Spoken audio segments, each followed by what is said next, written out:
தேவனுக்கே மகிமை உண்டாவதாக. ஒரு நிமிட தியானம். என் ஜனங்கள் நான் அளிக்கும் நன்மையினால் திருப்தியாவார்கள். நீ என் ஜனம் என்று சொல்வதற்காக என் வார்த்தையை உன் வாயில் அருளி என் கரத்தின் நிழலினால் உன்னை மறைக்கிறேன். நீங்கள் சம்பூர்ணமாய் சாப்பிட்டு திருப்தி அடைந்து உங்கள் அதிசயமாய் நடத்தி வந்த கர்த்தருடைய நாமத்தை துதிப்பீர்கள். என் ஜனங்கள் ஒருபோதும் வெட்கப்பட்டு போவதில்லை.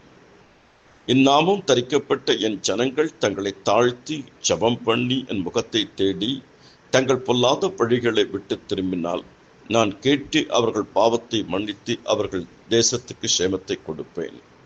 உம்முடைய வசனம் என் கால்களுக்கு தீபமும் பாதைக்கு வெளிச்சமுமாக இருக்கிறது.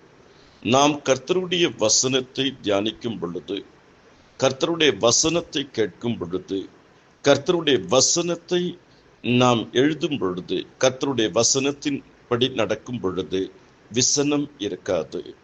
அதற்கு பதிலாக அசனம் இருக்கும். வசனம், விசனம், அசனம். கர்த்தர் தாமே உங்கள் ஒவ்வொருவரையும் அபரிமிதமாக ஆசீர்வதிப்பாராக. ஆமென்.